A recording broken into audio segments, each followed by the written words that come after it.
Buongiorno, mezzogiorno in punto e come al solito Focus TG in diretta. Andiamo subito a Venezia perché oggi c'è la grande manifestazione dei pescatori che sono in ginocchio per colpa del granchio blu e della mucillagine. C'è una grande protesta in corso. Andiamo da Filippo Fois. A te Filippo.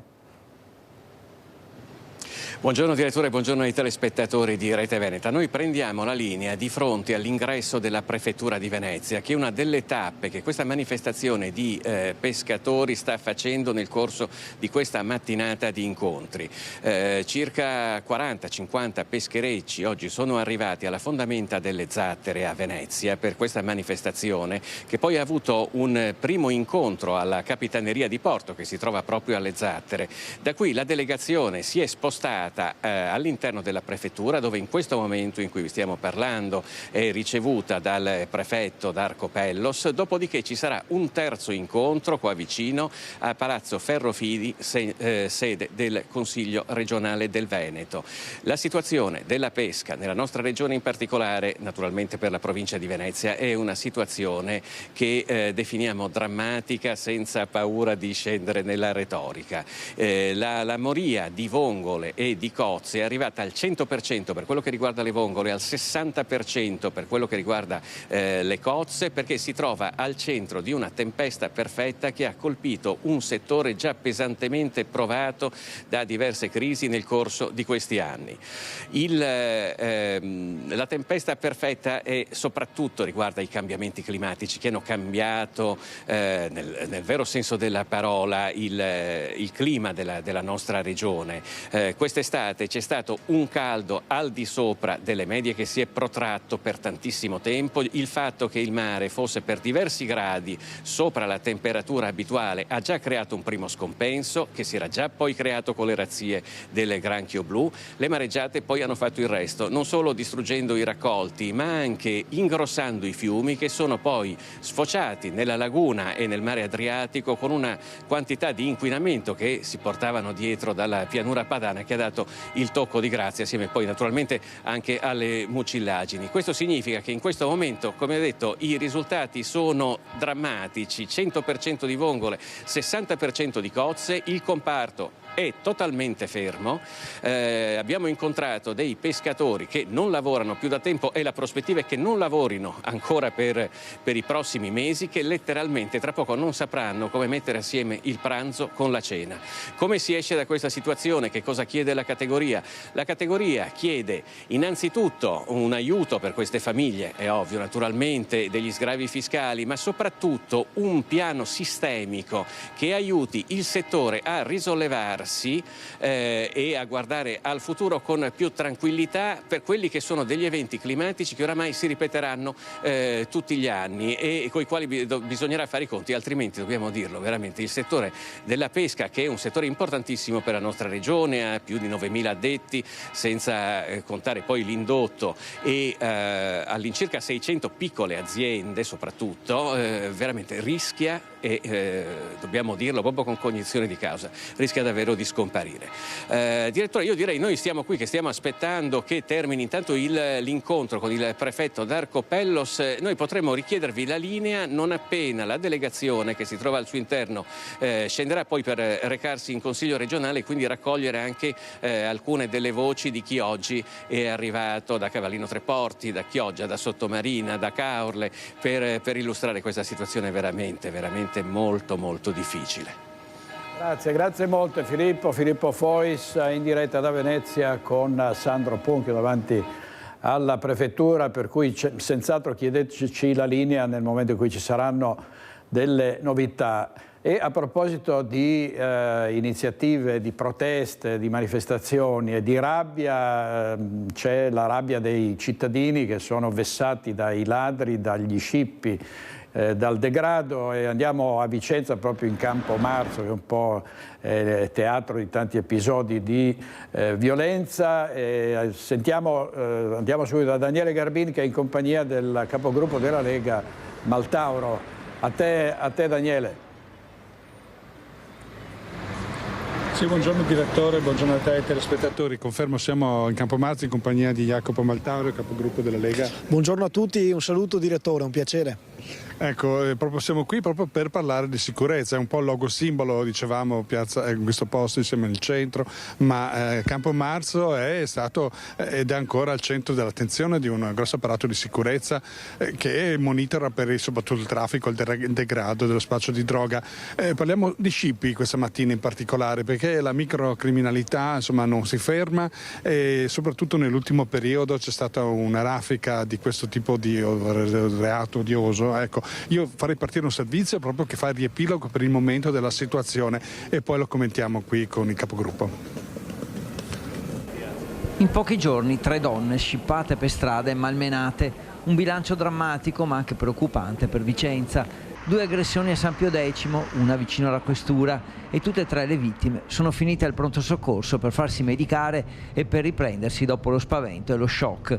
Le donne, che stanno presentando denuncia alle forze dell'ordine in queste ore, sono state sicuramente seguite dai malviventi e ora le indagini della questura stanno cercando di capire se gli episodi possono essere collegati tra loro. Una filippina aggredita di notte a San Pio X, una cittadina moldava di 64 anni in Stradella dei Cappuccini e poi una pensionata 74enne sotto il cavalcavia di Viale della Pace. Tutte scippate della borsa, tutte portate al pronto soccorso del San Bortolo per traumi ed escoriazioni. Allora, abbiamo visto che la situazione è pesante, insomma nell'ultimo periodo in centro si stanno verificando con frequenza. Notizia anche di questi giorni, in queste ore, l'arresto, anche se in questo caso in carcere, la notifica è stata data a uno scippatore responsabile di altri scippi che si sono verificati durante l'estate, anche a settembre. La polizia insomma sta facendo quello che può per riuscire a incastrare e arrestare i colpevoli, vero Jacopo? Però è un po' una strada in salita, ecco, come commentiamo questa situazione?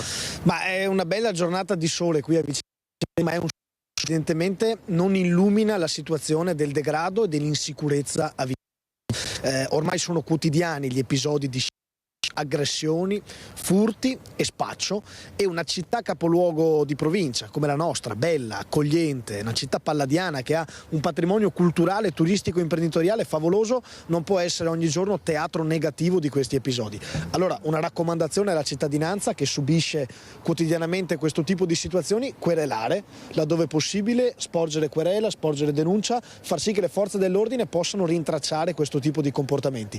E una raccomandazione, se me lo consentite, se me lo consente direttore, all'amministrazione comunale: serve più attenzione, più concretezza nell'affrontare questo fenomeno. Per farlo la polizia locale non può essere uno strumento solo per far multe ai vicentini che parcheggiano la macchina in giro per le strade vicentine, serve anche a contrastare la criminalità organizzata, serve a contrastare la microcriminalità sul territorio, e per far questo la manforte alle forze dell'ordine, alla polizia di Stato, ai carabinieri e ai militari è fondamentale. Ecco, a proposito di militari, ecco, diciamo anche che un po' di polemiche sono scoppiate, ecco, l'annuncio o preoccupazioni dell'annuncio del ministro Crosetto, ecco, dell'esaurimento dell'operazione Strade Sicure, e quindi anche il destino dei militari. Al momento il prefetto diceva non ci sono comunicazioni ufficiali, però si è sua cura riuscire a mantenere almeno anche dopo la scadenza di fine anno i 15 militari che sono presenti a Vicenza. Ecco, è possibile o eventualmente rinforzare le forze dell'ordine? Sappiamo che la questura ha anche situazioni molto gravi. Diciamo che la situazione è ancora nebulosa, non è molto chiara, nel senso che l'operazione Strade Sicure scade nella nostra città di Vicenza a dicembre e quindi poi dovrebbe essere rinnovata. È chiaro che la congiuntura internazionale di conflitti, di guerre che sono fuori da casa nostra, perché sono qui in Europa, richiede uno sforzo anche in termini di pace da parte dell'esercito militare italiano anche verso l'esterno.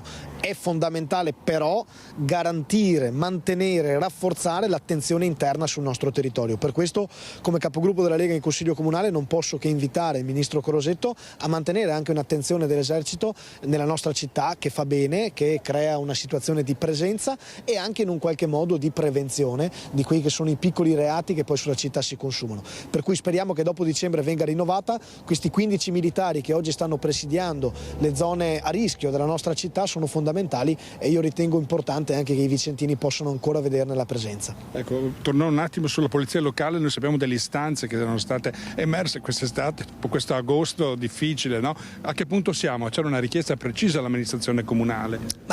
Il centro-sinistra vicentino impegna il Consiglio Comunale con le mozioni per lo Ius Soli o per il linguaggio inclusivo. Come centrodestra, come Lega abbiamo ritenuto in questi mesi di portare il tema della sicurezza in Consiglio Comunale in modo costante e in particolar modo lo abbiamo fatto su quello strumento che l'amministrazione comunale ha in dote, cioè la polizia locale. Quindi da questo punto di vista rafforzare l'organico senza andare a fare bandi per nuovi grafici o per personale che in questo momento non è prioritario, ma rafforzando l'organico della polizia locale e dei vigili urbani, andando a dare strumenti ulteriori a chi si trova ogni giorno a contrastare la microcriminalità sul territorio. Parlo del taser, parlo delle bodycam, parlo di strumenti in grado anche di tutelare i nostri agenti e dall'altra parte fare un utilizzo della polizia locale affiancando le forze dell'ordine e non solo andando a controllare il traffico urbano, che è certamente una prerogativa del nostro comando di polizia locale, ma non è l'unica e in questo momento credo serva anche un'attenzione rispetto alla sicurezza pubblica.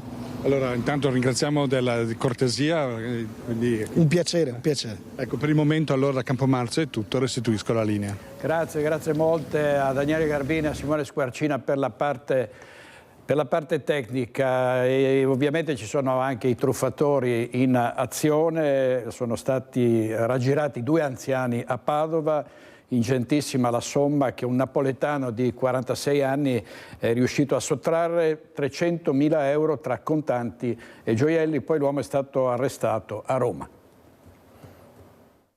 Nuove tecniche sempre più elaborate nelle truffe agli anziani. A sventare quella messa a segno a Padova 2 giorni fa ci ha pensato la squadra mobile. Nel mirino di una banda sono finiti marito e moglie residenti in città.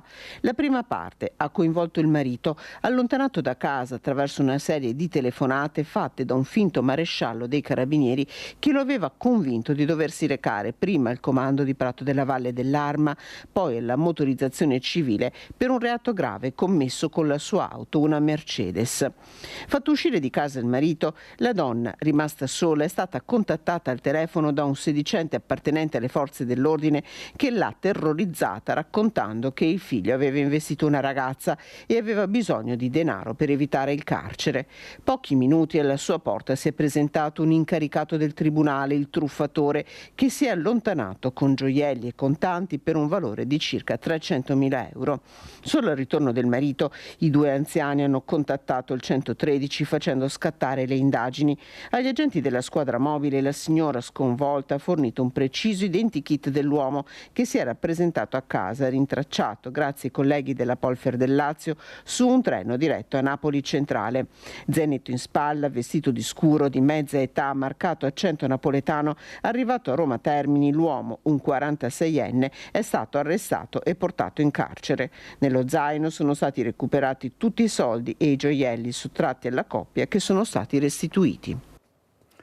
È stato portato in un centro per il rimpatrio e subito espulso, un provvedimento che è stato preso dalla questura dalla questora di Treviso, Alessandra Simone, nei confronti di un cittadino tunisino di 30 anni, irregolare sul territorio italiano, denunciato per violenza sessuale. Entrato in Italia nel marzo del 23, si era stabilizzato ad Oderzo provando a regolarizzare la sua posizione presentando una domanda di protezione internazionale, però era stato denunciato più volte per danneggiamenti, violazioni di domicilio e per molestie. Il fatto più grave a giugno, quando in un bar aveva costretto a baciarlo una giovane cameriera di 22 anni dopo averla immobilizzata. Avance ripetute trasformatesi poi in molestie. In quel caso il trentenne era stato denunciato per violenza sessuale. Alla luce di queste condotte l'uomo è stato portato in un centro per il rimpatrio in attesa della sua espulsione dall'Italia e poi vedremo se sarà espulso visto che ci sono contrasti proprio sui paesi sicuri tra la magistratura ed il governo. Dovremmo poi tornare da Filippo Fois a Venezia per la protesta dei pescatori, ma intanto vediamo un colpo che è stato messo a segno a Sottomarina, cioè un assalto ad un compro oro. Tempo che sono arrivato a casa, ho preso il cane, sono sceso giù, sono tornato indietro. A parlare il titolare di un negozio compro oro in centro a Sottomarina che 2 giorni fa in pieno giorno ha subito un maxi furto. Erano circa le 10:30. È uscito per portare fuori il cane quando, una volta svoltato l'angolo di via Trieste, una macchina si è fermata lì davanti. Sono scese col volto travisato almeno 4 persone, mentre una quinta probabilmente era al volante. Hanno sfondato la porta, sono entrati e in pochissimi minuti fatto razzia di gioielli, anelli e orologi, usati ma di grande valore. Si stima un bottino di 200.000 euro. Mentre rientrava, il titolare si è insospettito perché una persona l'ha fermato facendogli strane domande. Mi ha fermato un uomo qui, all'angolo, chiedendomi se era il compro-oro, se comprava argento. Io ho detto che no, sicuramente per farmi perdere tempo comunque. Sul posto sono giunti i carabinieri chiamati dallo stesso titolare che stanno indagando per provare a risalire all'identità dei ladri, probabilmente dei professionisti, anche grazie alle immagini delle telecamere di videosorveglianza, sia quelle lungo il viale che quelle a circuito chiuso del negozio, da cui si vede anche l'auto, sembra di colore grigio, fare 2 giri prima di fermarsi. L'amarezza è tanta. 2 anni di sacrifici, 2 anni di sacrifici. Lei ha aperto da poco? Da 2 anni, mi hanno portato via tutto, più 20 anni di sacrifici di lavoro, perché avevamo investito tutto qui e mia moglie. Lascia poi perplessi il fatto che nessuno abbia segnalato nulla, commenta il sindaco Armelau, che si appella ai cittadini. Mi lascia veramente allarmato sto discorso qua, perché non è normale, perché qui vicinissimi al lungomare, tanta gente che passeggia, è quasi impossibile non rendersi conto di fare un danno del genere. C'è un rumore, sicuramente c'è stato un forte rumore. Poi io chiedo sempre la collaborazione di tutti i cittadini. Non devono aver paura di collaborare con le forze dell'ordine, cioè dobbiamo sentirsi tutti devono essere responsabili di quello che accade nella propria città. Si è concluso a Venezia l'incontro tra i rappresentanti della categoria dei pescatori e la prefettura. Andiamo di nuovo a Venezia da Filippo Fois. A te Filippo. Sì, ecco, ci abbiamo fermato 3 rappresentanti delle 3 maggiori, possiamo dire 3 tra le maggiori associazioni di categoria.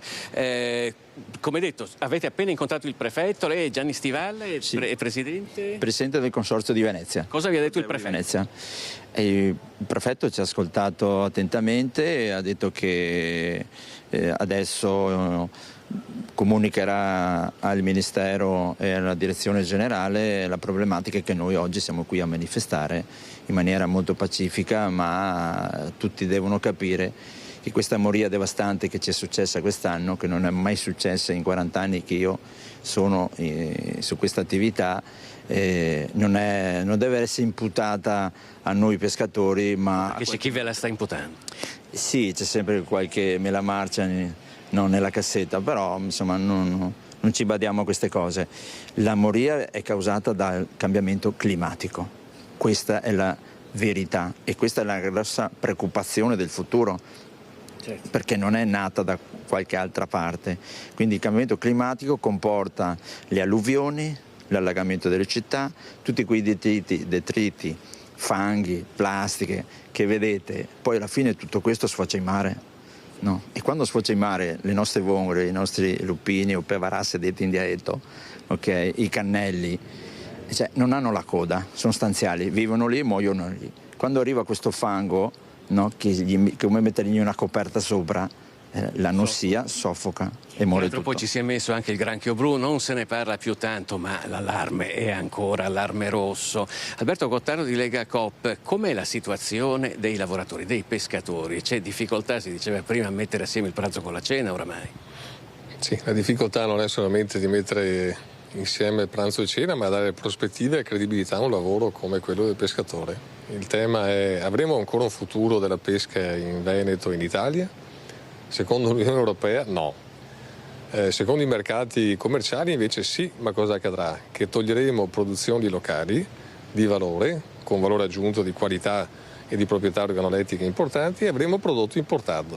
Se questo è lo scenario, se la gente vuole questo... Perché dice che che l'Unione Europea dice no? Perché siamo di fronte a un bando nazionale per quanto riguarda le imbarcazioni che prevede la demolizione e ci sono 1100 domande a livello nazionale. Tradotto vuol dire che la gente è stanca, non crede più nel proprio lavoro, non crede più in un'attività che invece poteva portare, oltre che reddito e occupazione, anche valore aggiunto per dei prodotti che servono non solo a chi va in ristorante, ma anche a tutto un sistema turistico dove il rapporto turismo, pesca, valorizzazioni enogastronomiche è un fattore importante per lo sviluppo anche dell'economia italiana. Anche lei chiede di presentarsi? Sono Boscolo Marchi Michele, sono il presidente del Cogevo di Chioggia. C'è una cosa che mi ha stupito. Prima stavamo parlando di una situazione gravissima, 100% di vongole, 60% di cozze. Le risposte che arrivano, adesso ci mobilitiamo, ma non è un po' troppo tardi?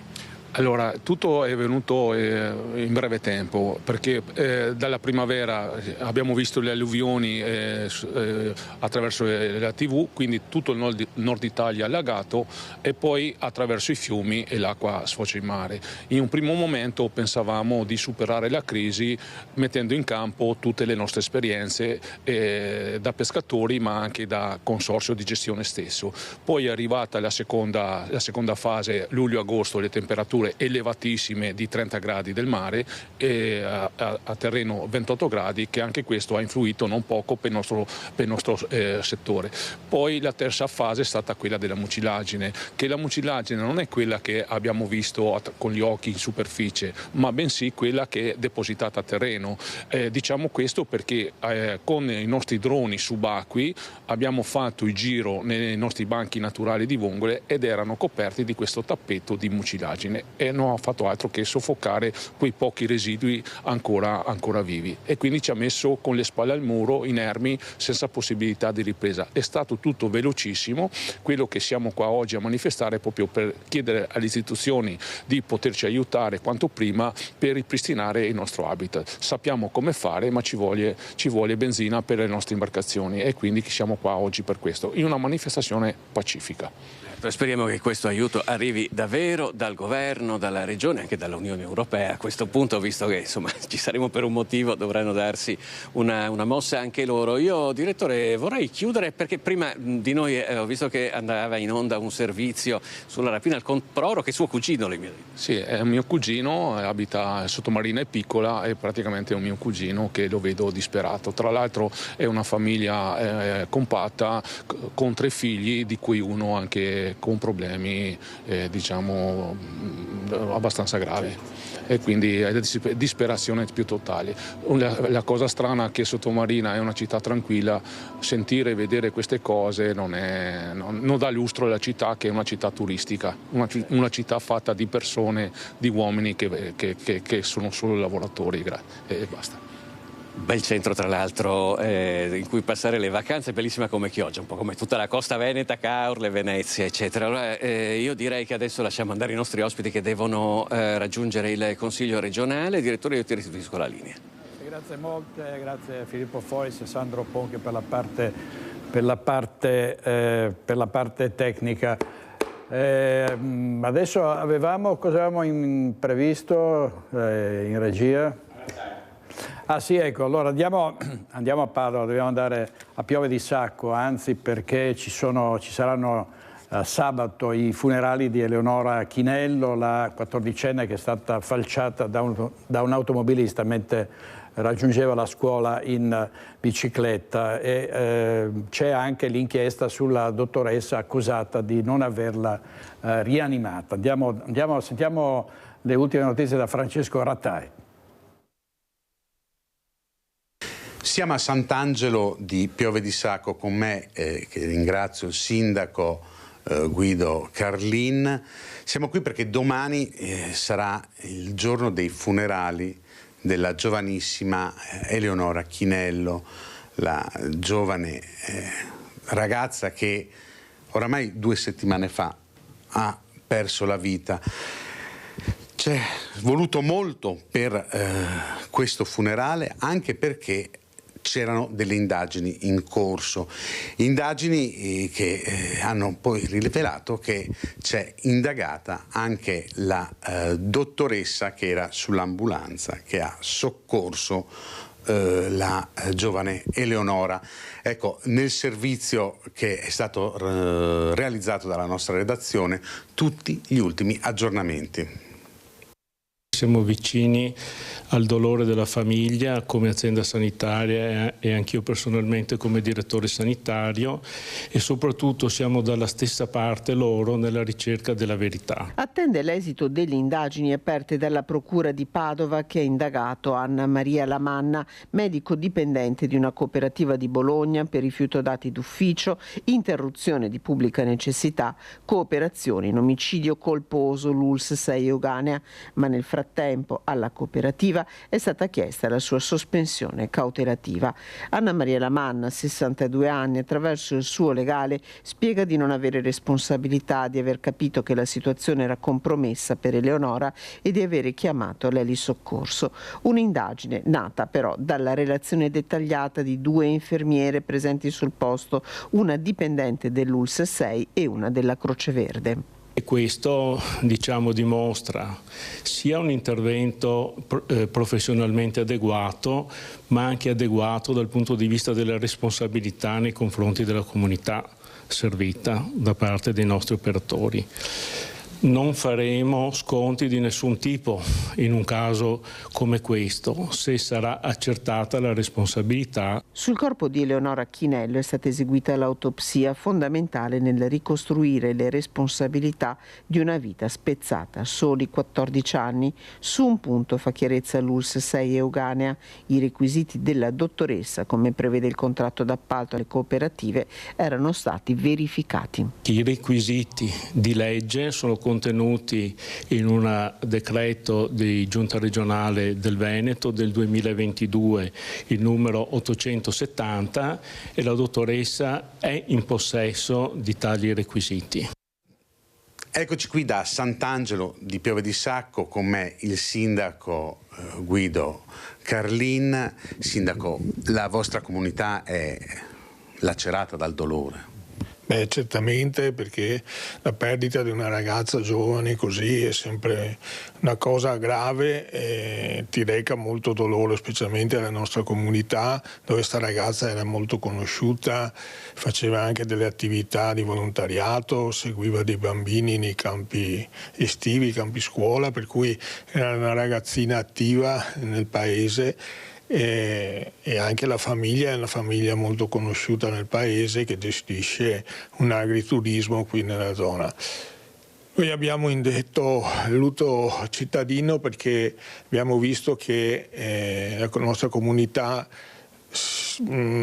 ci chiedeva questo per essere tutti vicini alla famiglia in questo momento di dolore.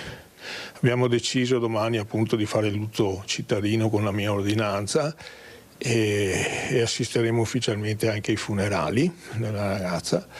E cosa possiamo dire? Dispiace che una ragazza di 14 anni abbia perso la vita in un sinistro così. Poi domani lo ricordiamo, i funerali nel Duomo cittadino alle 10:30, ci saranno sicuramente tutti i compagni di scuola di Eleonora. È una vicenda che però al dolore ha aggiunto altro dolore, perché è emerso questo fatto di questa dottoressa che stanno indagando la procura, non avrebbe fatto tutto il possibile, qualcosa che appunto aggiunge dolore al dolore. Certamente. Noi ci siamo resi conto che c'era qualcosa che non andava, perché la cosa si stava un po' prolungando più del dovuto, per cui il magistrato non dava l'autorizzazione, perché probabilmente c'era questo motivo di ulteriori indagini, oltre all'indagine che aveva già avviato con perito riguardo la dinamica del sinistro, dove sarà poi la magistratura a decidere di chi è la responsabilità e in che percentuali ci sarà la responsabilità. E c'è stato questo altro, come possiamo, un ulteriore aggravio, una cosa ancora più triste, dovuta a questo, possiamo dire, atteggiamento poco professionale di una dottoressa che poi non possiamo dire che il suo mancato intervento, l'applicazione del protocollo sanitario possa avere creato problemi all'ora. Questo sarà la magistratura che andrà a indagare e capire se il suo mancato intervento possa aver creato dei problemi alla ragazza. Questo dipenderà dall'ASL, poi fare i dovuti accertamenti. Ecco, ringraziamo il sindaco Guido Carlin e da Sant'Angelo è tutto. Grazie molto a Francesco Rattai della nostra redazione di Padova. C'è stata un'immediata reazione dei sindacati della CGIL alla notizia dell'indagine aperta sulla dottoressa del SUEM. Da un anno, dice la CGIL, da un anno e mezzo chiediamo una commissione di vigilanza. Sentiamo. Noi è già da un anno e mezzo che chiediamo all'ULSS 6 di avviare un'indagine interna nella verifica del personale di cooperativa dei pronti soccorso. Questa indagine è prevista nei capitolati d'appalto attraverso il responsabile di procedimento dell'appalto. Un'indagine per vigilare e fare chiarezza sull'operato e soprattutto sulla competenza del personale sanitario delle cooperative inserite negli ospedali. È chiara la richiesta che arriva dalla CGIL Funzione Pubblica, che da tempo denuncia una situazione di difficile convivenza con il personale assunto che si riflette poi sulla cura ai pazienti. Noi siamo preoccupatissimi di come sta andando la situazione delle cooperative nel territorio, perché a nostro avviso bisogna avviare una commissione di verifica e di indagine puntuale sulle prestazioni che vengono erogate, non solo gli incident reporting, che è lo strumento per verificare che le procedure in sanità siano state regolarmente attivate, ma anche la verifica delle competenze di chi lavora per la cooperativa. Numerose le segnalazioni degli iscritti, operatori sanitari, in particolare dei pronto soccorsi di Cittadella e Piove di Sacco. Noi vorremmo che il controllo della filiera della salute sia in mano del pubblico per evitare qualsiasi tipo di difficoltà, anche organizzativa, non solo di intervento, anche organizzativa, perché lavorare con colleghi che non sono dipendenti vuol dire che qualcuno deve dire loro come muoversi, come lavorare, e tu, per esempio primario, non puoi dire a questi dipendenti che non sono dipendenti dell'ULSS cosa dovrebbero fare, lo devi dire a chi coordina la cooperativa. Ma quando fai emergenza-urgenza i tempi non sono tempi burocratici amministrativi, i capitolati vanno vigilati anche nelle procedure e verificati anche mettendo in campo azioni forti. In regia in questa edizione di Focus TG Tony Esposito e Andrea Basso. Restiamo sul versante della sanità perché c'è stata una manifestazione dei lavoratori della sanità pubblica proprio durante un convegno sulla sanità in regione, infermieri, OS, medici che parteciperanno allo sciopero previsto dai sindacati il prossimo 29 novembre. La sanità pubblica non si tocca, siamo pronti alla lotta. Oggi lo stipendio, il salario di ingresso di un infermiere è di 1.700 euro lordi e quindi che cosa fa il governo? Anziché aumentare i salari parificandoli agli altri paesi europei, fa delle norme che incentiva la migrazione non solo all'estero ma verso il privato, dicendo loro apritevi partita IVA, vi diamo fino a 80 euro l'ora, pagate solo il 5% di tassazione rispetto al personale dipendente che ne paga il 25%. Siamo picchiati, sfruttati e sottopagati, dicono i sanitari ospedalieri, mentre CGIL e UIL annunciano lo sciopero generale di 8 ore previsto per il prossimo 29 novembre per cambiare, dicono, la manovra di bilancio. Faremo sciopero generale. Infermieri e operatori sanitari in presidio con la CGIL Veneto a Venezia per chiedere maggiori tutele e sicurezza sia fisiche che economiche. La protesta fuori dalla Scuola Grande di San Giovanni Evangelista, proprio mentre è in corso il convegno organizzato dalla Regione sulla carenza di personale e sulle conseguenti sfide da affrontare per riuscire a garantire i servizi tra difficoltà ed emergenze. I nostri contratti miseri da fame, incapaci di attrarre giovani, lo slogan ripetuto dai manifestanti come un mantra. Contratto, contratto, contratto. Non lo diciamo noi come CGIL, ma lo dice la Regione scrivendolo nero su bianco sulla delibera. Dal 2025 per i prossimi 10 anni avremo una carenza strutturale, ad esempio di infermieri, nella stima più ottimistica di meno 3.000, nella stima pessimistica meno 10.000 per i prossimi 10 anni, il che significa chiudere dei 5-6 ospedali in questa regione. Allora adesso andiamo ad Asiago perché sono sbloccati, è stato sbloccato l'iter burocratico per il restauro del Sacrario. C'è Vanessa Banzatto con il sindaco di Asiago. A te Vanessa. Buongiorno a te direttore e a tutte le persone che ci stanno seguendo. Ci troviamo proprio davanti al Sacrario di Asiago, il Sacrario del Leiten, che ospita 54.000 corpi di caduti. Bene, pare che qualcosa si stia finalmente smuovendo, nel senso che la burocrazia, dopo anni e anni di blocco, sindaco, con me il sindaco di Asiago Roberto Rigoni Stern, aveva davvero fatto pensare al peggio. E tra l'altro l'anno scorso, nel luglio del 2023, è stata messa la sbarra, chiusa la sbarra per appunto evitare l'ingresso, bloccare l'ingresso alle persone per questioni di sicurezza. Sempre l'anno scorso c'era stato qui ad Asiago il ministro Crosetto. Che cosa è cambiato? Che cosa si sta muovendo? Ma io di questa cosa avevo già parlato con l'ex ministro Guerini, che mi aveva ricevuto a Roma dando ampie garanzie per l'avvio della progettazione, perché poi c'è tutto un tema di progettazione, che è una progettazione particolarmente complessa, trattandosi di un bene voluminoso e di un bene coperto anche dalle tutele dei beni culturali, e però non era stato avviato nulla. Di fatto era stata fatta un'indagine di carattere sismico sul manufatto, e solo quando lo scorso anno è venuto ad Asiago su nostro invito il ministro Crosetto, il giorno dopo è stata data la possibilità ai tecnici già individuati di avviare la progettazione preliminare, che sta confluendo proprio in questi giorni nella progettazione definitiva. Quindi questo ci fa sperare che l'anno prossimo possano essere affidati i lavori con le regolari gare d'appalto, e quindi finalmente ci dà la possibilità a questo ragionamento di poter vedere concretizzati questi lavori che noi attendiamo da 7-8 anni, nel senso che il finanziamento era del 2016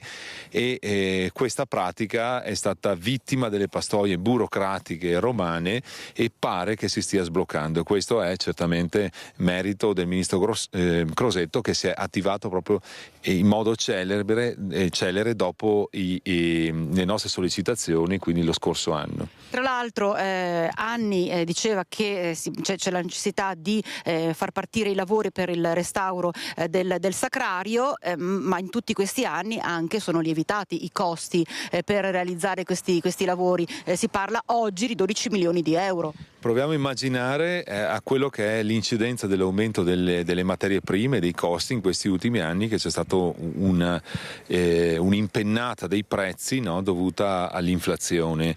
Però ecco, la notizia che abbiamo avuto ieri è che pare che il Ministero voglia stanziare ulteriori fondi fino ad arrivare a circa 12 milioni di euro di investimento per la realizzazione di un museo multimediale. Quindi la copertura finanziaria c'è per la realizzazione di lavori già previsti nei primi stralci, e se riuscissimo a realizzare questo grande museo multimediale nelle cripte del Sacrario potremmo veramente completare questo ampio lavoro di ristrutturazione, ma dare spazio anche alle scuole e ai molti giovani che frequentano la nostra terra per poter comprendere i fatti storici che sono caduti sulle nostre montagne. Ma si possono dare dei tempi? Ma adesso questo bisognerebbe chiederlo al Ministero. Io da come ho saputo dai tecnici che si stanno occupando della progettazione, si confida che a seguito del deposito della progettazione esecutiva, che avverrà nella primavera del prossimo anno, sarà possibile indire le gare d'appalto, quindi verosimilmente l'affidamento dei lavori potrebbe avvenire subito dopo l'estate dell'anno prossimo. Certo è che la situazione del Sacrario, che interessa proprio il Sacrario del Leiten, va ancora una volta proprio a mettere il dito nella piaga della burocrazia, della lentezza della burocrazia italiana. Sì, ecco, questo è un tema che noi che lo viviamo direttamente ci fa riflettere, nel senso che noi abbiamo, faccio l'esempio dei cimiteri inglesi, dove ci sono dei giardinieri che sono pagati dal Regno Unito per la cura quotidiana del prato inglese, no? Quando noi abbiamo strutture così imponenti, celebrative del sacrificio di migliaia di caduti che vengono lasciate addirittura chiuse per anni, nonostante la forte sensibilità che ancora oggi c'è in una certa fascia di persone che frequentano questi siti di memoria, nel doveroso rispetto che si deve alle vittime di una guerra atroce che ha sanguinato le nostre montagne. E tra l'altro proprio all'ingresso ai piedi del sacrario c'è questa targa che è stata posizionata nel 2018 in occasione del centenario della Prima Guerra Mondiale, in cui si chiede appunto ai vivi di non dimenticare mai chi non c'è più. E in effetti noi che, ripeto, viviamo in una terra che è stata martoriata dalla Prima Guerra Mondiale, abbiamo in noi quella sensibilità che deriva dal fatto che quotidianamente ci confrontiamo con i luoghi dove si sono vissute queste tragedie. Stimoliamo i bambini anche in percorsi di memoria e vorremmo che questi spazi potessero ridiventare luoghi di riflessione sul dolore, sulla sofferenza, sull'atrocità di una guerra da cui si è avviato quindi un percorso per poter formare l'Europa unita. Ecco, questo noi ricordiamo che in questo sacrario vengono conservate le spoglie di soldati non soltanto italiani ma addirittura austriaci, quindi in segno di rispetto che si deve a chi ha perso la vita per la propria patria. Quindi speriamo che a breve si possa dare concretizzazione a questo imponente appalto che vede in prima linea il Ministero della Difesa, ma che comunque anche noi ci ha coinvolti nella gestione, come dire, anche dei rapporti con le moltissime persone che fanno parte di flussi turistici che ad Asiago vengono anche per visitare il Sacrario Militare. Insomma, direttore, davvero speriamo che adesso la macchina burocratica si riesca a muovere in maniera decisamente più snella e che il Sacrario, il prima possibile, il Sacrario del Leiten, con i suoi 54.000 caduti che custodisce, possa tornare a essere visitato dalle tantissime persone che vengono ogni anno ad Asiago. Dal capoluogo, dalla perla dell'altopiano è tutto, ti ricedo la linea. Grazie molte a Vanessa Banzato, al sindaco Rigoni Stern e Alessandro Costa Curta per la parte tecnica. Vediamo la prima pagina del Mattino di Padova Online. Vedete questa donna in macchina, acquista la casa, ma i vecchi proprietari non se ne vanno, costretta a vivere in auto con la figlia. Un altro caso umano, una residente di Abano Terme e la sua bambina. I vecchi proprietari non abbandonano l'abitazione e il suo avvocato dice entro pochi giorni l'immobile sarà libero. Nel frattempo questa donna è costretta a dormire nell'auto. È morta a 91 anni a Treviso Rina Bitz, figura simbolo delle ACLI in Veneto, protagonista storica della cooperazione e dell'impegno cattolico, fondatrice della cooperativa Insieme si può. Ne dà notizia il presidente della regione Luca Zaia. Scompare, afferma Zaia, un'icona assoluta dell'impegno sociale, una persona che è vissuta per la comunità sapendo interpretare come pochi i bisogni della gente. Insieme si può, la cooperativa di Treviso fondata da Bitz nel 1983 è diventata un riferimento a livello nazionale e internazionale, sottolinea Zaia, per come coinvolgere anche le figure più deboli e più fragili. È stato un vero gigante della nostra comunità. Ogni tanto la incontravo, l'ultima volta è stata pochi mesi fa, ha detto il governatore. Sono certo che lascerà un grande vuoto ma anche un'eredità immensa sia dal punto di vista imprenditoriale che da quello civile e anche spirituale. E c'è stato un altro lutto a Treviso e la regia prego di andare sulla morte di Ombretta Brezza, è stata ricordata da tutte le autorità locali, insomma, ma anche dai cittadini, perché è stata una presenza molto importante. Vediamo quando si svolgeranno i funerali di Ombretta Frezza. servizio che è in coda da Treviso, in coda alla Scaletta. Grazie è la parola che più volte è risuonata nella chiesa di San Martino Urbano nel salutare per l'ultima volta Ombretta Frezza. Grazie per il suo sorriso, per la sua forza, per l'amore per l'arte che ha saputo trasmettere a chi le stava accanto. In tanti hanno voluto essere presenti per stringersi intorno a mamma Eliana, il fratello Mattia e i suoi familiari. C'erano le colleghe della Commissione Pari Opportunità, i rappresentanti dell'amministrazione comunale, gli amici di sempre. Durante l'omelia il parroco ha ricordato la sua grande forza, nonostante la malattia, ma anche la sua grande passione per la cultura artistica che era diventata il suo lavoro. Tutto era per lei ben più di un lavoro, era desiderio e passione. Dopo una conferenza, una mostra, soleva dire: non avrei potuto fare altro nella mia vita. Particolarmente toccante il momento conclusivo della funzione, quando dall'altare Ombretta è stata salutata un'ultima volta da chi ha condiviso con lei una parte di cammino, ad iniziare dagli amici del coro in cui lei cantava. È stato un esempio di coraggio, di volontà, di amore infinito per la vita.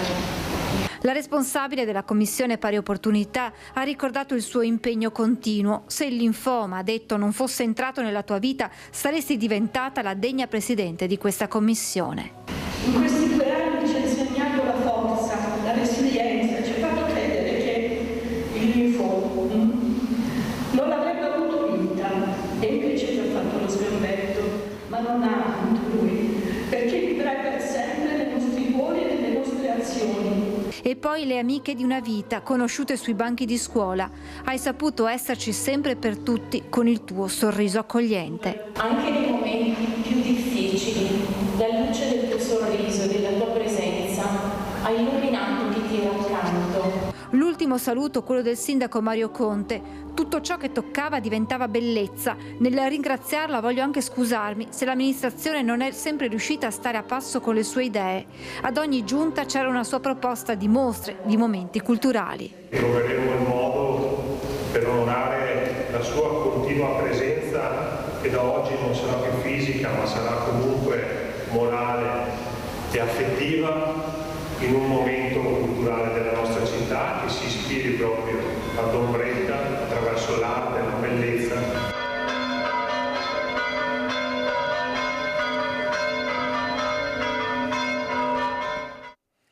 Il Veneto flagellato dai furti, e ricostruiamo questi giorni terribili con tantissimi furti soprattutto nelle abitazioni, tra le province più colpite quella di Treviso.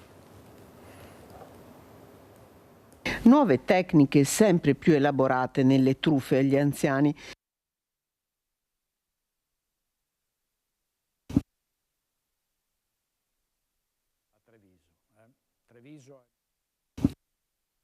Ieri, tornando da lavorare, ho trovato la sorpresa che gente non desiderata è venuta a fare riduzione alla nostra casa e, aprendo una porta, ci hanno svaligiato 2 piani. È il racconto dell'ennesimo furto in casa in una Marca sempre più bersaglio dei ladri. È accaduto in questa villetta a San Biagio di Callalta, tra la stazione e la chiesa del paese. I malviventi sono entrati in azione intorno alle 17:30. Probabilmente hanno tenuto sotto controllo i movimenti dei proprietari prima di portare a termine il loro piano, e per agire indisturbati hanno persino svittato le lampadine dei lampioni in giardino. Hanno pensato bene di staccare le spine e le prese delle luci ai sensori che erano posizionati nel giardino. Probabilmente anche i cani di famiglia sono stati presi di mira, forse con uno spray, o addirittura colpiti per evitare che abbaiassero.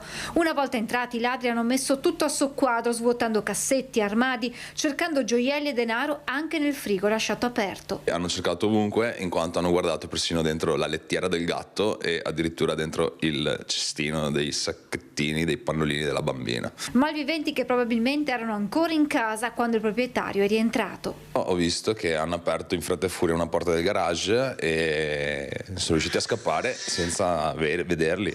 Ha rischiato di trovarseli di fronte.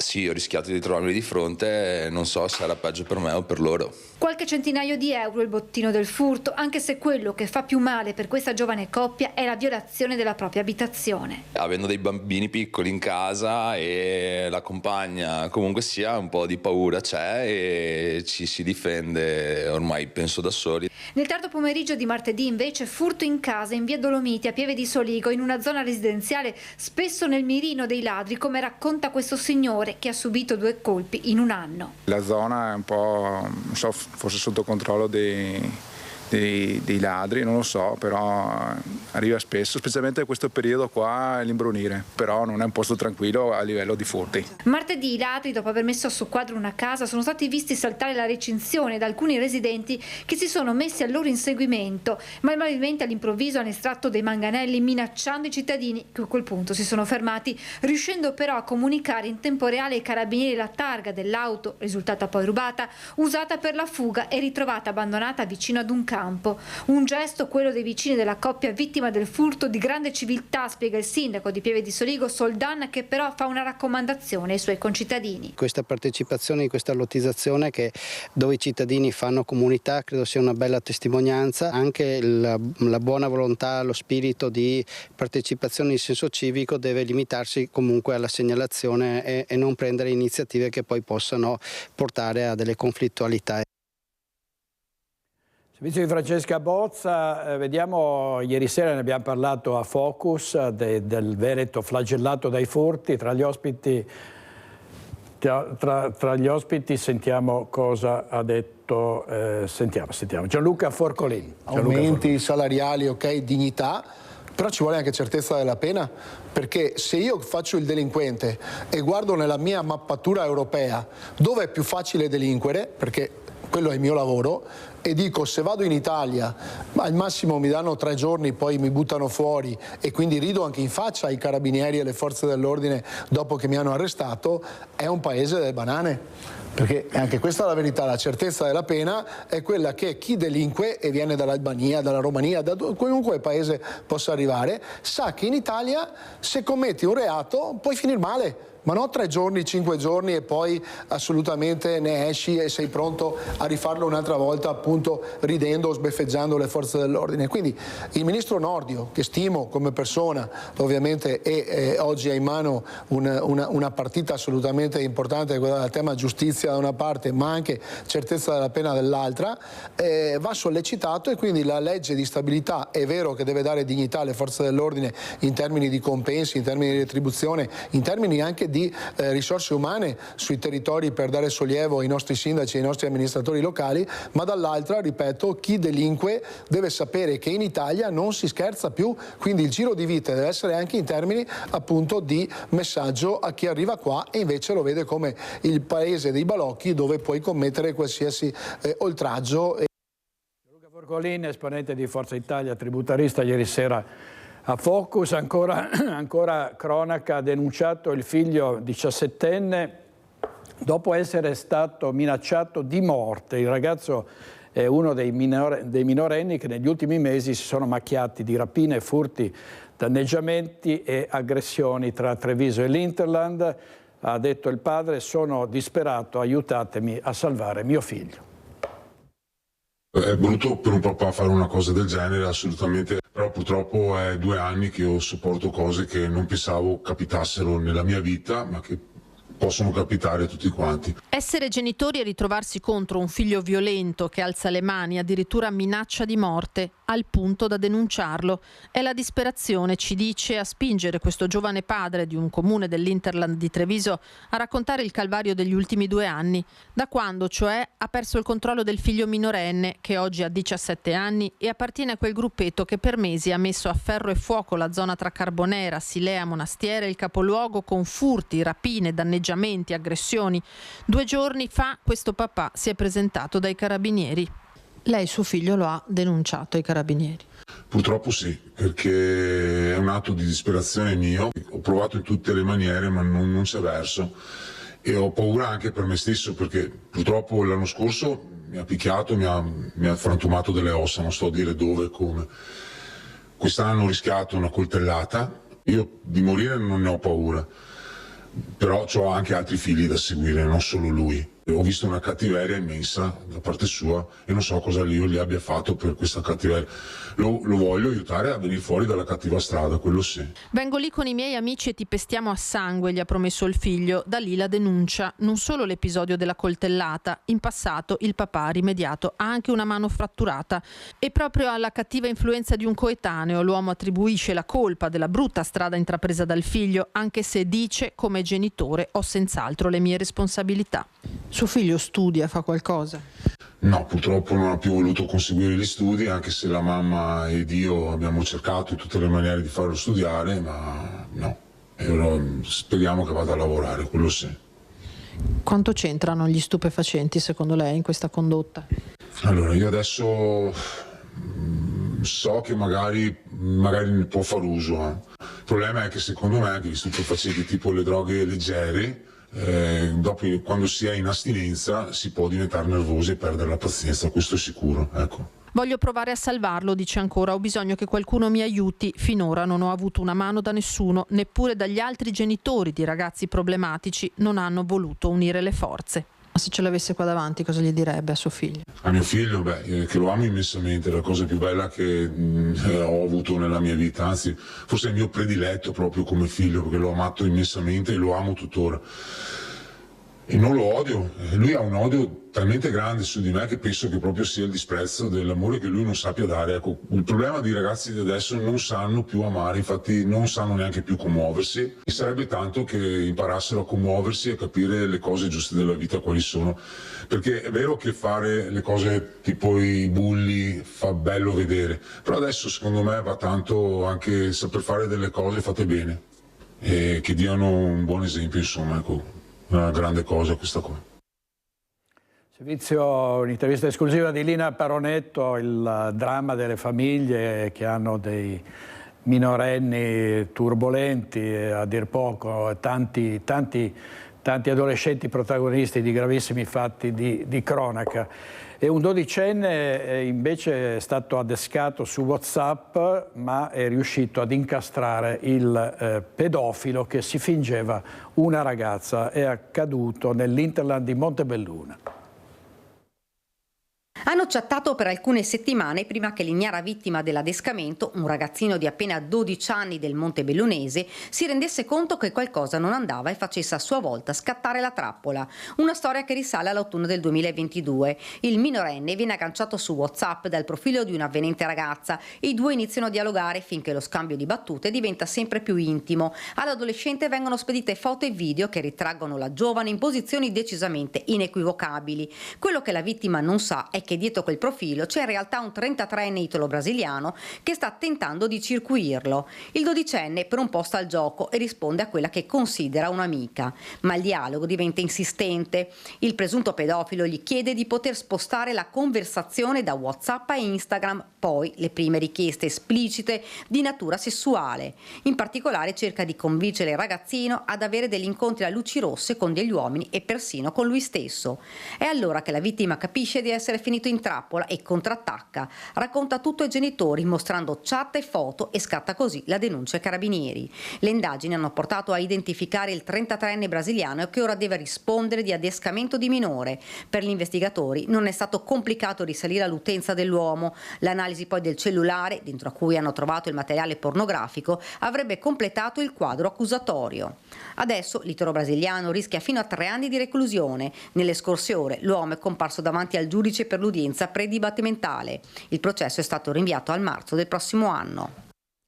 Andiamo a Bassano del Grappa, dove ci sono troppe scuole e poche nascite, non soltanto a Bassano. Il comune vara un tavolo tecnico per costruire un percorso. Sentiamo il sindaco di Bassano, Nicola Finco. E purtroppo i numeri sono allarmanti. Nel 2023 sono nati quasi 240 bambini, quest'anno forse non arriviamo nemmeno a 220 bambini su una città di 43.000 abitanti. Ovviamente il tutto ci porta poi a fare alcune considerazioni. Noi oggi abbiamo tante scuole e pochi ragazzi. Tante scuole, poche nascite, due fattori che difficilmente si possono far andare d'accordo. A Bassano ci sono tanti edifici scolastici nati quando la situazione delle famiglie era molto diversa da quella odierna e il numero di nuovi nati è in continuo calo. Questo porta il Comune a impostare un ragionamento sul futuro delle scuole cittadine. Abbiamo previsioni da qua a 4 anni, avremo 25 classi in meno e quasi 500 alunni in meno all'interno delle nostre scuole. Di conseguenza dobbiamo riorganizzare i plessi scolastici in modo da rendere le scuole di qualità da un punto di vista proprio anche strutturale, ma soprattutto anche per una questione di costi. Si fa presto a parlare di cifre, spese, bilanci e costi, ma dietro a queste voci ci sono bambini e famiglie e la faccenda si fa decisamente più complessa. L'idea è entro il mese di dicembre avviare un tavolo di lavoro che sarà presieduto dall'assessore Bizzotto, dove assieme ai dirigenti scolastici, agli insegnanti, alle famiglie andremo a riorganizzare quella che è l'edilizia sul nostro territorio, guardando ovviamente a dare la giusta soddisfazione e la giusta presenza anche a livello cittadino, però ovviamente quello che chiedo alla città è la collaborazione. Insomma, da qualche parte bisognerà pur partire per il nuovo assetto scolastico, ma il sindaco assicura che le situazioni complesse come quelle delle frazioni saranno tenute in debita considerazione. E tutti noi vorremmo avere la scuola fuori dalla porta, chiudere le scuole non è mai un qualcosa di piacevole, però purtroppo di fronte ai numeri che abbiamo delle scelte le dobbiamo fare. Quello che ci tengo a precisare è che un occhio di riguardo ce lo avremo nei confronti soprattutto delle frazioni, perché sappiamo quanto sia fondamentale mantenere le scuole nelle periferie. Andiamo in diretta a Treviso davanti al Tribunale con Daniela Sizzia, perché è iniziato oggi il processo a carico di Franco Battaggia, accusato di aver ucciso Anica Panfile. A te Daniela. Buongiorno direttore, buongiorno anche ai telespettatori. Sì, ci troviamo qua al Tribunale, è iniziato questo processo, presente in aula anche Battaggia, 78 anni, che ha ritenuto responsabile dell'omicidio di Anica Panfile, la mamma rumena trovata morta in un'ansa del Piave a Spresiano il 21 maggio del 2023. Oggi sono state la costituzione delle parti civili, è stato escluso il compagno De Biasi, ammessi invece i figli, e poi c'è stato un aspetto importante in questa udienza, perché l'avvocato Crea, che difende Battaggia, ha chiesto la nullità dell'esame autoptico, che è quello che stabilisce che è stato un omicidio, e la nullità degli esami tossicologici. Avvocato, perché? Perché a nostro giudizio, sulla base degli atti procedimentali e di tutta l'attività di indagine effettuata dal pubblico ministero nell'immediatezza e quindi prima dell'esame autoptico, c'era la necessità, c'era l'obbligo da parte del pubblico ministero di avvisare dell'autopsia anche il signor Battaggia, cosa che non è stata fatta, e quindi a mio giudizio vi sono motivi di nullità, perché le indagini avevano già individuato in maniera sospetta anche da parte del pubblico ministero il signor Battaggia come responsabile della scomparsa della signora Panfile, e quindi per questo, anche confortato dalla giurisprudenza della Cassazione, ho ritenuto che vi fosse la nullità dell'autopsia. Ecco, una volta rientrato il giudice ha detto allo Stato respinge questa richiesta, ma allo Stato significa che non è definitiva questa decisione, avvocato?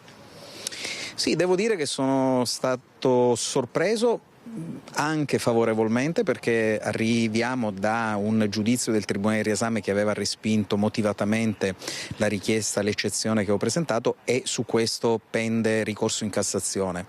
Pertanto, con quel giudizio negativo, arrivare oggi con una decisione della Corte d'Assise, diciamo non definitiva ma interlocutoria, perché più volte la Corte ha sottolineato il fatto che allo Stato non può ritenersi nulla in attesa di ciò che emerge che emergerà dall'istruttoria dibattimentale, è un elemento che non solo mi lascia ben sperare, ma che mi induce a ritenere che la Corte d'Assise non fosse così sicura come il Tribunale del Riesame, all'opposto, della validità di quell'autopsia. Quindi è un elemento che secondo me rimane come un'ipoteca molto importante in questo processo. Ecco perché adesso lo facciamo spiegare all'avvocato. Ovviamente, se dovesse accadere che l'esame autoptico o l'esame tossicologico viene annullato, che cosa accade in pratica in questo processo?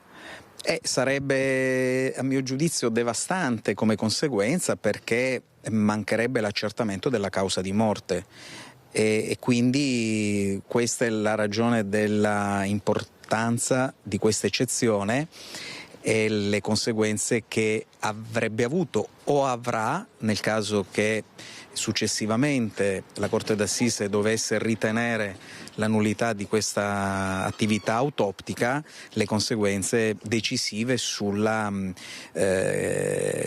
processo, perché non sarebbe più determinata con certezza la causa della morte. Insomma, non ci sarebbe più un omicidio in realtà, diciamolo proprio in poche parole, non ci sarebbe la causa di morte che è l'omicidio, e per cui decadrebbe questa ipotesi. Dobbiamo sempre ragionare secondo quelli che sono i principi giuridici dettati dalle norme del codice di procedura penale, per cui all'interno di un processo penale, di un procedimento penale, ciò che deve essere rispettato è appunto l'applicazione del codice, per cui quelle che sono le conseguenze sono una diretta derivazione di un'eventuale violazione delle norme procedurali, quindi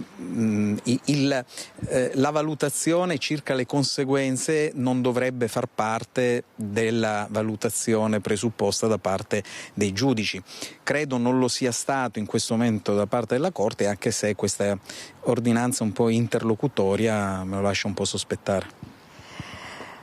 Il prossimo udienza, il 20 gennaio, ci saranno ovviamente, cominceranno a sfilare i testi dell'accusa e anche della difesa. Sono state candelizzate diverse date fino al prossimo anno, quindi si dovrebbe chiudere a maggio. Sì, è abbastanza serrato il calendario, la Corte d'Assise ha indicato molte udienze, 2 al mese, per cui se non ci dovessero essere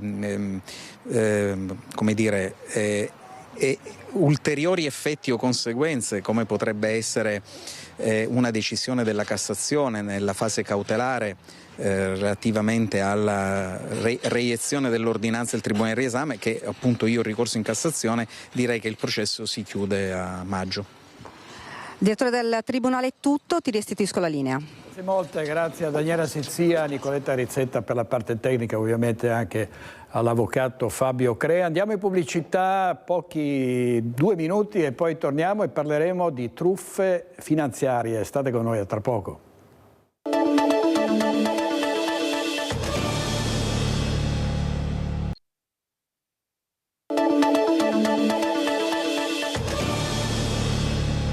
Di nuovo in diretta con Focus TG, parliamo di truffe finanziarie, sono all'ordine del giorno, ne parliamo quasi quotidianamente ed è veramente diventata una piaga sociale, i giornali ne parlano spesso e ne parliamo con 2 esperti, il dottor Fabio Calenda, economista. Dottore, grazie per essere qui con noi, grazie molte, e Pierluigi Granatta, che è esperto di criminalità economica. Allora, intanto diciamo che questo approfondimento precede un incontro importante oggi proprio. Vediamo la locandina, chiediamo alla regia di far vedere la locandina, un incontro che ci sarà al Caffè Pedrocchi alle 18, le truffe finanziarie, cosa sono e come evitarle. Ecco, dottor Calenda, partiamo da questo. Quali sono le truffe finanziarie più ricorrenti? Ma guardi, le truffe finanziarie hanno diverse manifestazioni, ma si possono ricondurre essenzialmente a 3 tipi. Una è la truffa operata, che sono le più comuni, le più diffuse, che è la truffa operata da imbonitori, cioè persone che vantano conoscenze, esperienze, magari sono ex anche operatori di finanza, agganci, sono molto ottimisti, bella presenza, grande parlantina, e convincono risparmiatori incauti a investire con loro. In genere sono truffe che si consumano in un lasso di tempo molto breve, cioè il tempo di raggranellare un po' di malloppo e se non sono beccati prima, darsela a gambe. In Sud America, chissà dove, insomma. E questo è il primo tipo, più comune, più diffuso, anche il più, identificabile. Il secondo gruppo sono i cosiddetti, abbiamo detto imbonitori prima, sono i rassicuranti, cioè persone con cui il risparmiatore ha tutti i motivi di fidarsi, perché sono rapporti prolungati nel tempo, che sono da generazione talvolta, e che per esempio nel caso delle banche, ci sono stati dei dissesti di banche, ma in Veneto anche, ma anche in Toscana, in Puglia, eccetera. Questi qua è gente che si fida, le banche sono in dissesto, funzionari di banca piuttosto spregiudicati hanno convinto questi risparmiatori a comprare o titoli o titoli azionari o obbligazioni subordinate che sono assimilabili al capitale, dicendo che la banca sì, ma insomma era una banca forte, eccetera. Questi hanno abboccato e si sono ritrovati con diciamo così, con i loro soldi andati in fumo. Io ho letto da poco che un'associazione di piccoli e medi risparmiatori della Popolare di Vicenza si è intitolata a se stessa come Noi che credevamo. Quindi Noi che credevamo ha proprio la sensazione delle persone che erano rassicurate per definizione per i rapporti diciamo ancestrali di cui io dicevo con l'istituzione finanziaria, che hanno invece si sono trovati traditi in un certo senso. Poi c'è una terza, ora queste due figure sono identificabili, possiamo identificare, viene in mente la Divina Commedia, nel fondo dell'inferno Dante aveva messo i frodolenti, nel penultimo girone sono i frodolenti verso chi non si fida, che non ha motivo di fidarsi, cioè che sono i consiglieri fraudolenti, i ladri, gli ipocriti, i seduttori e così via, no? Io non ho motivo di fidarmi di questi, ti fidi.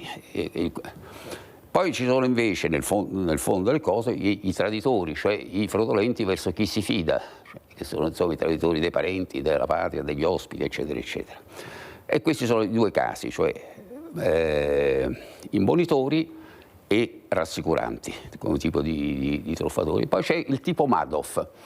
Madoff, naturalmente, penso che gli ascoltatori sappiano di chi si tratta, era il grande magnate californiano che ha truffato centinaia di paperoni, ma non solo paperoni californiani, ma anche banche, tesorieri di grandi banche, come per esempio la Royal Bank of Scotland, la Banca Bilbao Vizcaya, insomma organizzazioni molto, molto potenti, Hong Kong Shanghai Bank.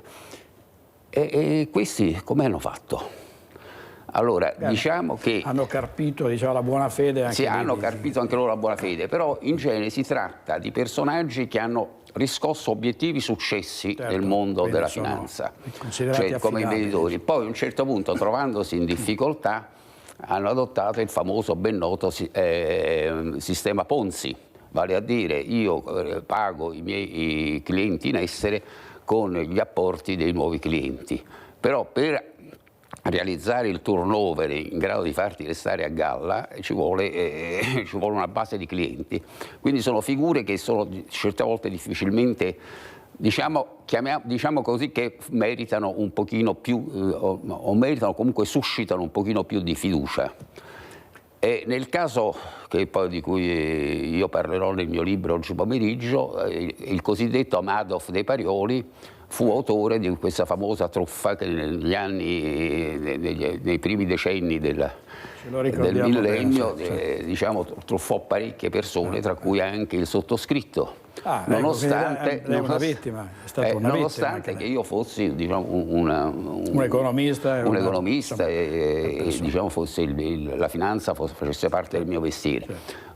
Perché questo qua è riuscito, è stato così abile? Perché non era un cacciatore di clienti, era uno che si era dato una grossa immagine di marca, era uno che aveva realizzato, diciamo, performance continue in un quindicennio in cui i mercati finanziari tra l'altro erano in grossa fibrillazione per la crisi russa, la crisi argentina, la crisi dei paesi delle economie emergenti, eccetera, eccetera, che erano state tutte delle bolle che erano andate. Quindi, e lui spiegava effettivamente in modo molto convincente, non parlava mai in modo euforico dei mercati come fa l'imbonitore, no? Ma adesso qua quella borsa andrà bene, era uno molto, molto cauto, molto low profile anche, spiegava bene le sue tecniche di riusciva, diciamo, ad ingannare anche i più esperti. Che gli ho dato fiducia.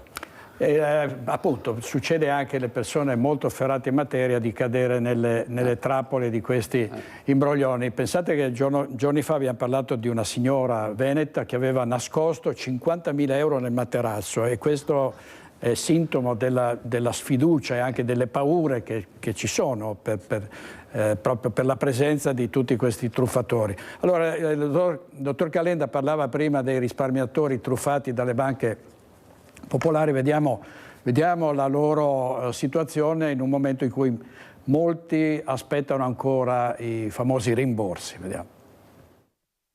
La questione dei cittadini truffati con il fallimento delle banche venete non è chiusa.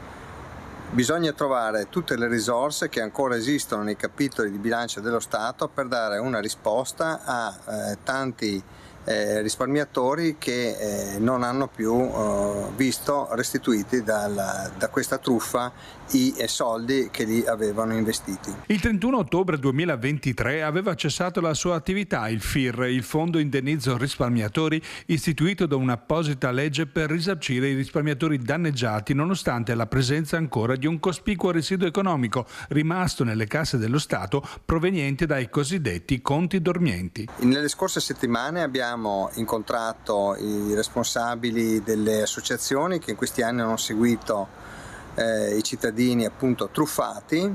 Abbiamo visto con loro quelle che possono essere delle soluzioni ancora possibili, e come componenti della prima commissione consigliare di tutti gli orientamenti politici abbiamo presentato una mozione con la quale chiediamo che l'amministrazione si faccia interprete presso il governo di questa istanza, affinché appunto si trovino nelle pieghe del bilancio dello Stato ancora delle risorse che ci sono. Altra possibilità potrebbe essere il ricorso all'arbitro delle controversie finanziarie istituito dalla Consob, che si è rivelato efficace in altre situazioni, con il 90% di accoglimento delle richieste di risarcimento presentate. Un meccanismo che potrebbe essere efficace per chi, solo per semplici vizi di forma, non ha potuto accedere ai fondi. Attualmente sono ancora migliaia i risparmiatori esclusi. Per questo chiediamo appunto che il governo si impegni, lo chiediamo anche a tutte le forze politiche e parlamentari, affinché con dei passaggi normativi si trovino fuori queste risorse che spettano in definitiva per tante persone e che in questi anni si stanno battendo per vedere riconosciuti i loro diritti. Allora, questa è la situazione dei risparmiatori truffati. Vi ricordo alle 18 di oggi al Caffè Pedrocchi un convegno sulle truffe finanziarie, un incontro su come evitarle, e un incontro organizzato da Lisa Marra di Linea, che è la presidente di Linea Edizioni, e qui abbiamo il direttore di Veneto Magazine, al quale vorrei chiedere che cosa si può fare per evitarle. Pierluigi Granata, perché l'ultima grande truffa di cui hanno parlato i giornali è quella che ha visto finire in questa trappola personaggi del calibro di Giorgetto Giugiaro, Caterina Caselli, Luca Cordero di Montezemolo, ma poi ci sono anche truffe che che hanno meno risalto, ma che sono altrettanto pericolose e soprattutto dannose. Come evitarle, Granata? Mi permetta, direttore, di fare una premessa. Sì, prego. Insieme alla Linea Edizioni della dottoressa Marra noi abbiamo deciso di istituire queste giornate chiamandole proprio tutela dell'economia finanziaria sociale, perché volevamo mettere in atto delle iniziative che portassero a sensibilizzare le persone su questi rischi, su questo tipo di crimini. Perché a mio modesto avviso, dal punto di vista del crimine dell'economia, bisogna un po' differenziare tra le truffe finanziarie perpetrate dalla banca, perché lì ci sono altre tematiche attinenti, e le truffe perpetrate invece da soggetti fisici, quindi da singoli operatori finanziari, che hanno degli aspetti peculiari, molto più pericolosi e molto più nascosti. Le faccio un esempio. Come mai, proprio rispetto all'ultima truffa che lei ha citato, no? A carico, perlomeno l'imputato da quello che si legge sui giornali, è un certo Migani, come mai molti personaggi noti non hanno denunciato? Perché non si sono affidati alla magistratura per avere quantomeno un rimborso o quantomeno per intentare l'azione penale? Questo cosa può portare? A dedurre delle cose, che probabilmente che quegli investimenti erano in nero, completamente in nero. Per cui una denuncia davanti alla GIF potrebbe far affiorare l'origine delittuosa di tali somme, cosa che non è possibile fare in banca, perché come ben sanno tutti quanti le banche hanno l'obbligo delle segnalazioni di operazioni sospette, ci sono più controlli e comunque ne andrebbe del buon nome della banca. Quindi molti preferiscono rivolgersi a questi operatori finanziari, famosi o meno, proprio per questo motivo, per investire in nero. Se no non si spiega altrimenti, perché è stata una scelta, qui non facciamo nomi, ma grossi personaggi che hanno perso con questa ultima truffa finanziaria grosse somme e non hanno rivendicato l'azione penale. E questo fa pensare.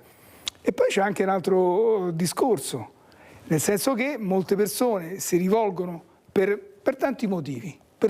Comunque bisogna anche tenere in considerazione due aspetti.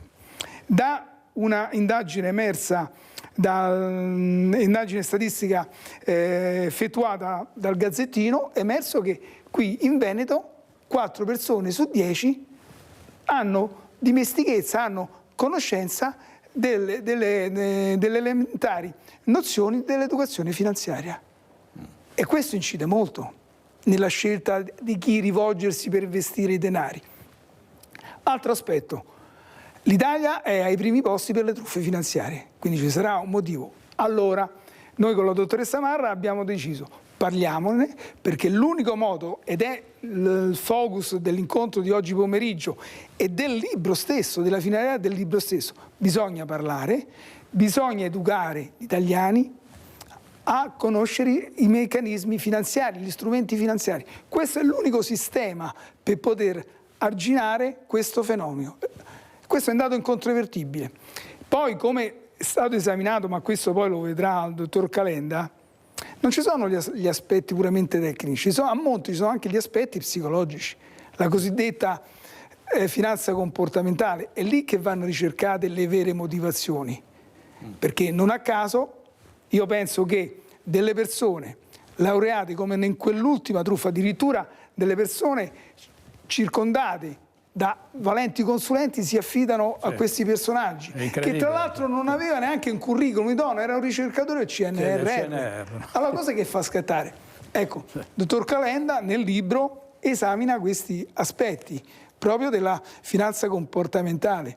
E comunque, per ritornare al discorso, l'unico modo per cercare di arginare questi influssi inconsci che sono insiti in tutti i cittadini è l'educazione finanziaria, è l'unico sistema. Parlarne sempre di più, per questo ecco, le giornate servono a questo e io ringrazio lei, direttore, e anche la televisione che ci ha dato questa opportunità. È un favore che stiamo facendo alla collettività. Ci mancherebbe, questo è proprio l'obiettivo, è dare una mano ai nostri telespettatori, perché davvero noi siamo lastricati di notizie che riguardano truffe di ogni genere, compresa quelle diciamo di basso rango, del sedicente proprietario di case che finge di essere proprietario di case, la mette in vendita, prende la caparra e poi scompare. No?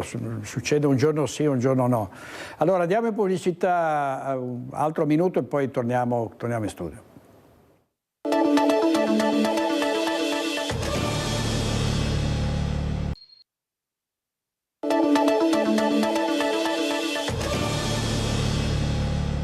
Quali sono e come si possono evitare le truffe finanziarie? Ne stiamo parlando con il dottor Fabio Calenda e con il direttore Pierluigi Granata. Il libro di Fabio Calenda, che è una specie di vademecum antitruffa, è un romanzo, i soldi sono tutto, ma potete trovare utili suggerimenti, è pubblicato da Mondadori. Fabio Calenda peraltro è il padre di Carlo Calenda, il leader di Azione. Dottor Calenda, allora le vittime, parliamo anche delle vittime delle truffe, a quali strumenti possono far ricorso per cercare di riparare i danni. Le vittime devono fare ricorso alla giustizia, questa è la prima cosa. Però io credo che in questo discorso delle truffe il primo obiettivo è come evitarle.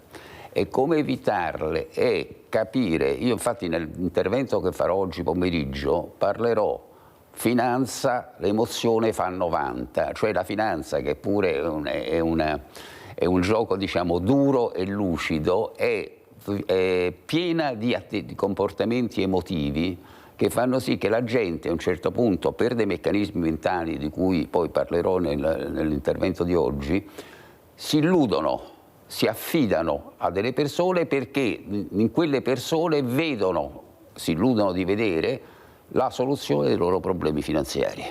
E quindi c'è questo meccanismo di fiducia che coinvolge sia persone, diciamo così, semplici, ma generalmente le persone che investono molti soldi, come diceva prima Granata, conoscono l'ABC della finanza, eppure ci cascano. Perché ci cascano? Perché la componente emotiva prende il sopravvento sulla componente razionale del loro modo di pensare, per cui loro si fanno l'idea del gestore di successo, del consulente di successo, del consulente che risolve.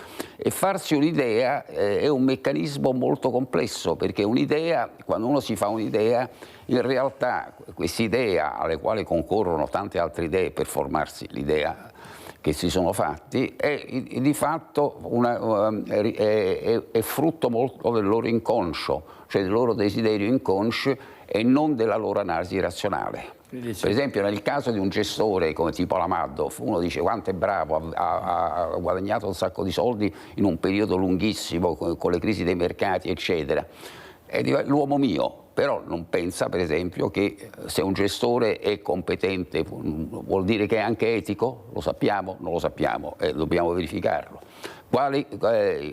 Opera in un business finanza quali controlli e quali garanzie offre per il risparmiatore? Perché batte sempre il mercato? Possibile che uno batta sempre il mercato? Andiamo un po' a verificare perché batte sempre il mercato. Quindi, diciamo, se mette la sua competenza più o meno elevata alla sua componente razionale nel momento delle scelte e probabilmente non cade nell'errore. Non c'è altro modo per evitare le truffe. Dottor Granata, ancora sulle vittime, su quelli che sono proprio anche veramente i disastri che questi truffatori provocano, sempre con una domanda che vorrei fare, sempre dolosamente, colpevolmente, o c'è anche quello che magari ha delle grandi capacità sugli investimenti ma a un certo punto sbaglia, fa degli errori clamorosi e rovina centinaia di persone? Io vorrei rispondere al primo tema delle vittime, perché purtroppo le vittime sono le persone danneggiate e purtroppo vengono danneggiate due volte. C'è il famoso fenomeno che si studia in criminologia della vittimizzazione secondaria, perché in questo caso la persona non perde soltanto il denaro, ma subisce anche due aspetti negativi che provengono dagli apparati sociali, quelli pubblici e quelli privati. Quelli privati sono i parenti. Molte persone si sono suicidati dalla vergogna, perdono fiducia in se stessi, addirittura vanno in depressione o addirittura diventano alcolisti o addirittura più di qualcuno tende anche a delinquere. E questi sono.